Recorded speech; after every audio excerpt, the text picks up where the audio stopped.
Hello friends, मैं हूं अमर प्रताप सिंह और आप देख रहे हैं हमारा चैनल सक्सेस विद केपी। आज हम सभी यूपीएसआई में हिंदी विषय से वाक्य के बारे में बात करेंगे, जो हमारे पेपर के दृष्टिकोण से बहुत ही महत्वपूर्ण है। तो हम आज सबसे पहले किस पर बात करेंगे? वाक्य पर।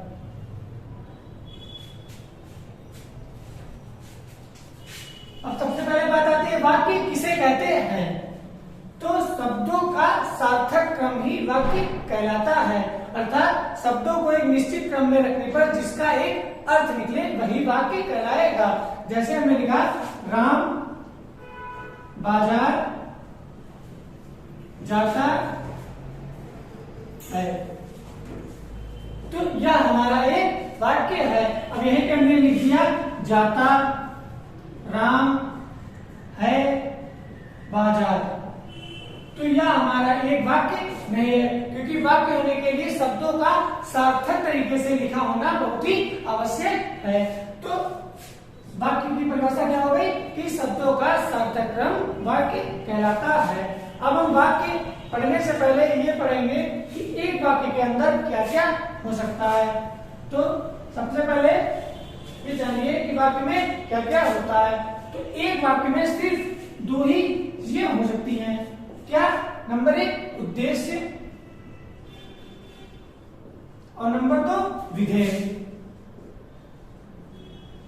एक वाक्य में क्या क्या हो सकता है? उद्देश्य हो सकता है और विधेय। उद्देश्य को हम क्या बोलते हैं? कर्ता। समझने के लिए आप समझ लीजिए कि उद्देश्य क्या होता है? कर्ता। अब बात करते हैं उद्देश्य किसे कहते हैं। तो एक वाक्य के अंदर जिसके विषय में कोई बात की जा रही होगी वही उद्देश्य कहलाएगा, अर्थात एक वाक्य में जिस व्यक्ति के द्वारा कार्य किया जा रहा होगा वही कर्ता या उद्देश्य किया कहलाएगा। क्या लिखेंगे? कार्य करने वाला या जिसके विषय में बात की जाए।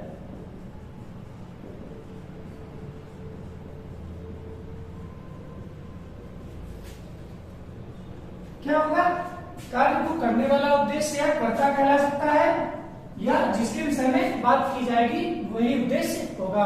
अब बात आती है विधेय किसे कहते हैं। तो उद्देश्य के विषय में जो बात कही जा रही है वही विधेय कहलाती है, अर्थात व्यक्ति के द्वारा जो कार्य किया जा रहा है वही विधेय कहलाता है। मतलब किया गया कार्य, या अगर और सही समझे तो उद्देश्य को छोड़कर संपूर्ण वाक्य ही विधेय कहलाता है। उद्देश्य को छोड़कर संपूर्ण वाक्य क्या कहलाता है? विधेय। उद्देश्य को छोड़कर संपूर्ण वाक्य ही विधेय कहलाता है। अब बात आती है एक वाक्य में कितने उद्देश्य और कितने विधेय हो सकते हैं।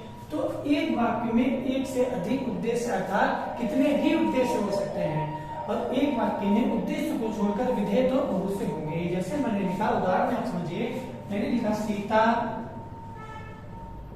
खाना बना रही है, ये वाक्य लिखा है। अब इस वाक्य में अभी भेद, वाक्य के भेद नहीं पढ़ना है, यहाँ पढ़ना है उद्देश्य क्या है और विधेय क्या है। तो हमने क्या बताया कि कार्य को करने वाला ही कर्ता या उद्देश्य कहलाता है। तो इसमें कार्य कौन कर रहा है? सीता। तो सीता क्या हो जाएंगे? हमारा उद्देश्य। और हमने विधेय की परिभाषा क्या पढ़ी है कि उद्देश्य को छोड़कर संपूर्ण वाक्य ही विधेय कहलाता है। तो सीता को अगर छोड़ दे तो क्या बचा? खाना बना रही है, ये संपूर्ण हो जाएगा विधेय। अब आप समझ गए होंगे कि उद्देश्य और विधेय किसे कहते हैं। अब हम बात करेंगे वाक्य के भेद के बारे में। उससे पहले क्या करेंगे? बोर्ड को रफ करेंगे।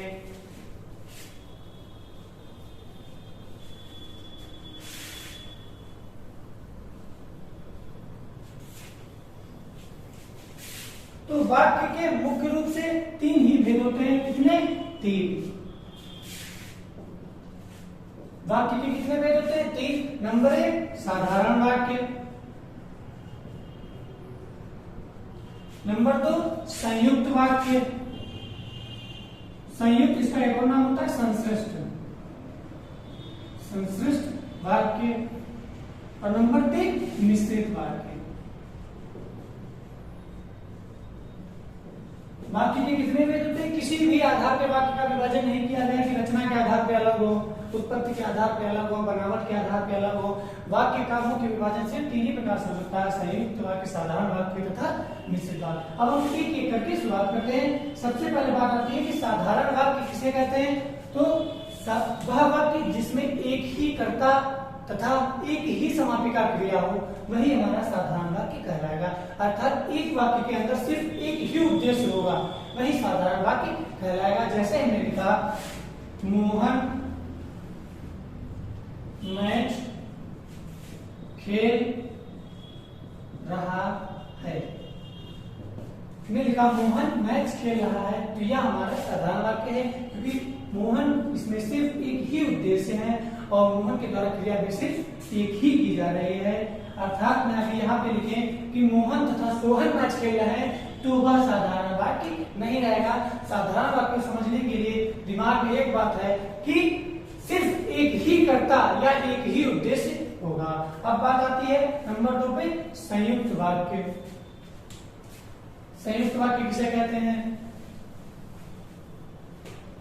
संयुक्त वाक्य उसे कहते हैं दो या दो से अधिक साधारण वाक्यों को जोड़कर जब एक वाक्य का निर्माण किया जाए, वही हमारा संयुक्त वाक्य कहलाता है। और इसमें सभी वाक्य स्वतंत्र तथा मुख्य वाक्य होते हैं। अर्थात इसमें दो या दो से अधिक वाक्यों को एक साथ जोड़ा जाएगा, लेकिन सभी वाक्य अपना एक अलग महत्व रखेंगे, वही हमारा मिलकर एक संयुक्त वाक्य का निर्माण हो जाएगा। इसमें कौन कौन से शब्द हमको देखने को मिलते हैं? और अगर साधारण इसमें पहचानने के तरीका होता है, संयुक्त वाक्य को पहचानने का तरीका होता है कि इसमें कुछ शब्द अगर मिल जाए तो यह पहचान लेंगे कि वाक्य संयुक्त वाक्य होगा। जैसे और, इसलिए, अथवा, तथा, किंतु, परंतु आदि। मतलब और भी, और, इसलिए, अथवा, तथा, किंतु, परंतु आदि। अगर ये सभी शब्द हमको एक वाक्य के अंदर मिल जाए तो हमें बिल्कुल वाक्य को पढ़ने के लिए आवश्यकता नहीं है, हम देख कर ही बता देंगे यह संयुक्त या संश्लिष्ट वाक्य है। और मुख्य रूप से हमको इसमें और, इसलिए ही, अथवा, ये तीन ही शब्द देखने को मिलते हैं। इसमें और भी शब्द होते हैं, एवं, तथा, संस्कृत के भी शब्द इसी में होते हैं। अब याद रखिए, इसका एग्जाम्पल देखिए। जैसे हमने लिखा कि सीता बाजार गई और सामान खरीद कर लाई। हमने एक पूरा ये वाक्य लिखा कि सीता बाजार गई और सामान खरीद कर लाई। तो इस वाक्य को हमें क्या पहचानना है कि साधारण वाक्य है, संयुक्त वाक्य है या मिश्रित वाक्य है? तो हमने साधारण वाक्य में बताया कि साधारण वाक्य में सिर्फ एक ही क्रिया होगी, लेकिन इस वाक्य में देखो, सीता पहले बाजार गई और फिर उसने सामान खरीदा, तो यह साधारण वाक्य तो हो ही नहीं सकता।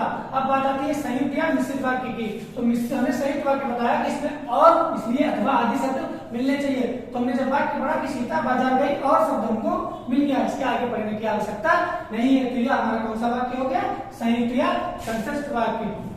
इसलिए अथवा आदि कोई भी शब्द मिले तो आप पहचान लेना कि यह संयुक्त वाक्य ही होता है। अब बात आती है कि संयुक्त वाक्य के कितने भेद होते हैं। बहुत सी किताबों में संयुक्त वाक्य के भेद नहीं दिए गए हैं। तो मुख्य रूप से याद रखना कि संयुक्त वाक्य के भी 4 भेद होते हैं जो मुख्यतः पढ़ाए नहीं जाते हैं। संयुक्त वाक्य के कितने भेद होते हैं? 4। हम एक एक करके पढ़ेंगे।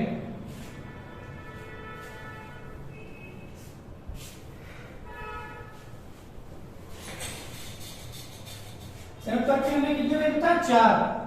सबसे पहले चारों के नाम। पहला होता है संयोजक, क्या बोलते हैं? संयोजक। दूसरा क्या होता है? विभाजक। तीसरा क्या होता है? विकल्प सूचक। और चौथा क्या होता है? परिणाम। ठीक, परिणाम सूचक। ठीक, ये हमारे कितने हो गए? संयुक्त या संश्लिष्ट वाक्य के 4 भेद। अब इसकी परिभाषा की कोई आवश्यकता नहीं है, एग्जाम्पल से आप समझ जाएंगे कि संयोजक वाक्य किसे कहते हैं। एक ऐसा वाक्य जो संयोजक अव्यय से जुड़ा हो, वही संयोजक वाक्य कहलाएगा। जैसे सीता गई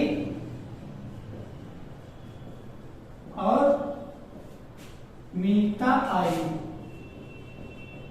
हमने लिखा कि दो क्या होंगे, संयोजक अव्यय से जुड़े हुए। तो ये अव्यय है, सीता गई और रीमा आई, ये दोनों वाक्य आपस में जुड़ गए, यही हमारे संयोजक वाक्य कहलाएंगे। दूसरा क्या है, विभाजक। तो ऐसा वाक्य जिसमें दोनों वाक्य एक दूसरे का विरोध प्रकट करें अर्थात विभेद प्रकट करें, वही विभाजक वाक्य कहलाएगा। जैसे हमने लिखा एग्जाम्पल, वह मेहनत बहुत, वह मेहनत तो बहुत करता है पर फल नहीं पाता, फल नहीं पाता। हमने एक वाक्य लिखा कि वह मेहनत तो बहुत करता है लेकिन पर फल नहीं पाता, पर या लेकिन भी लिख सकते थे कि वह मेहनत तो बहुत करता है लेकिन फल नहीं पाता, पर भी लिख सकते हैं। या देखिए हमने क्या बताया कि एक दूसरे का विरोध प्रकट करें। तो देखो वह मेहनत तो कर रहा है, यहाँ पर वो कार्य कर रहा है लेकिन उसका फल उसे नहीं मिल रहा है। इससे हमें क्या पता चला कि दोनों वाक्य एक दूसरे के विपरीत हो गए। इस तरीके से विभाजक हमारा कंप्लीट हुआ। अब हम बात करेंगे तीसरे विकल्प सूचक वाक्य की। तो विकल्प सूचक वाक्य किसे कहते हैं, जब हमें दो वाक्यों में किसी एक वाक्य को चुनना पड़े या किसी एक वाक्य को महत्व दे, तो वह क्या रहता है, विकल्प सूचक। जैसे कहने का मतलब हमने उदाहरण देखा कि या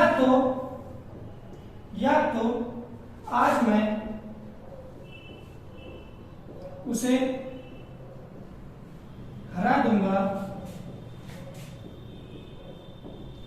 या तो मैं लड़ना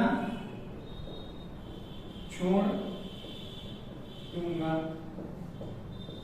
कि हमने क्या बोला कि या तो मैं उसे आज हरा दूंगा या तो मैं लड़ना छोड़ दूंगा। इस तरीके के वाक्य ही विकल्प सूचक होते हैं जिसमें एक दूसरे में दो में किसी एक को ही हमें चुनना पड़े। चौथा हमारा क्या होता है, परिणाम सूचक। तो परिणाम सूचक वाक्य में क्या होता है कि एक वाक्य किसी दूसरे वाक्य का परिणाम होता है, मतलब एक वाक्य दूसरे वाक्य का उत्तर होता है। जैसे हमने बोला कि मैं आज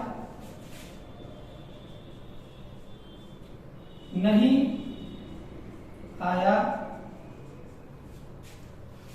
क्योंकि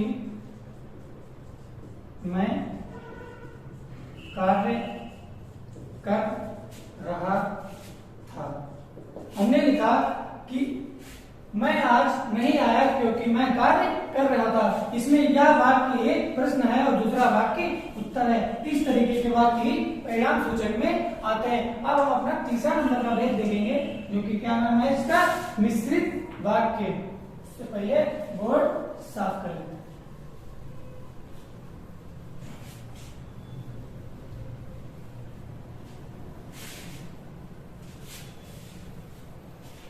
तो हम बात करेंगे मिश्रित वाक्य की।